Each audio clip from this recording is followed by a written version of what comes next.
বিএনপির চেয়ারপারসন বেগম খালেদা জিয়া তিনি তো বিদেশে তার চিকিৎসা তো অনেক আগেরই এটা জরুরি ছিল। আপনি জানেন যে তিনি একটা রাজনৈতিক একটা প্রতিহিংসার তিনি শিকার হয়েছেন।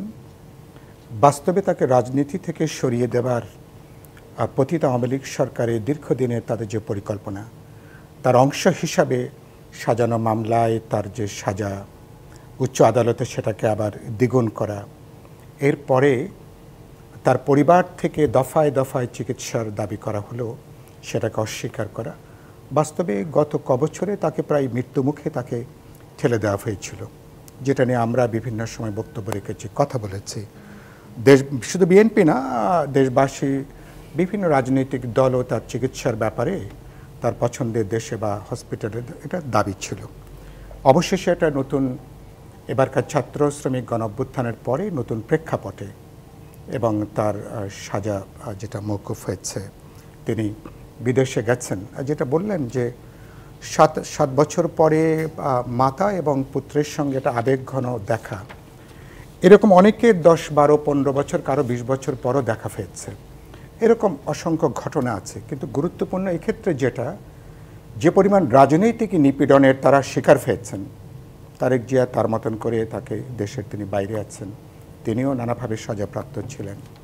এখনও কিছু মামলা তার বিরুদ্ধে অব্যাহত আছে, তিনি হয়তো এগুলো শেষ করে দেশে ফিরবেন। আর তার মা সাবেক প্রধানমন্ত্রী, বিএনপির চেয়ারপারসন, তিনি তো প্রায় মৃত্যুর মুখ থেকে বাঁচতে লড়তে লড়তে মরতে মরতে তার বেঁচে ওঠা। সুতরাং এটা নিশ্চয়ই তার বিদেশ যাওয়াটা এটা তো আমরা স্বাগত জানিয়েছি।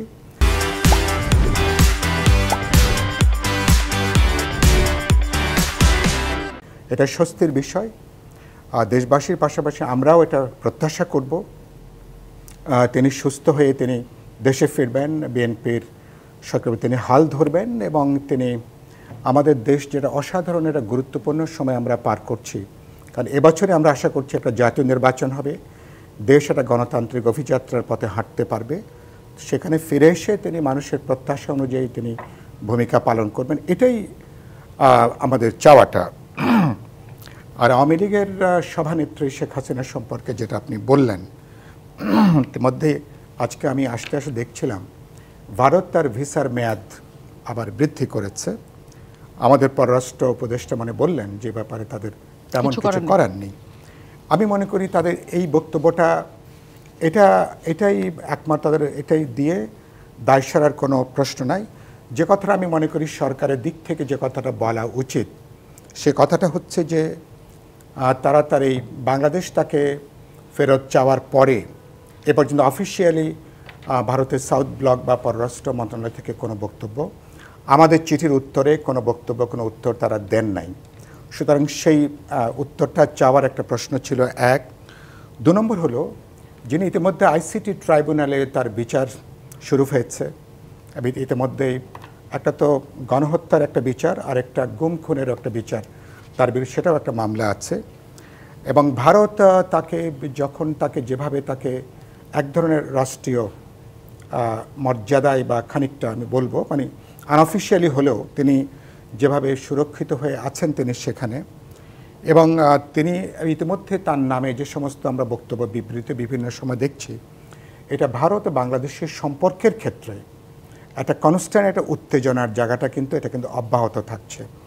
তার অবস্থান, তিনি নিজে এবং তার ক্যাবিনেটের অনেক গুরুত্বপূর্ণ মন্ত্রীরা তারা ভারতে আছেন, আওয়ামী লীগের নানা স্তরের, যাদের বিরুদ্ধে সুনির্দিষ্ট গণহত্যা, 16 বছরের গুম খুন অপরাধের, এমনকি সীমাহীন আর্থিক দুর্নীতির অভিযোগ আছে।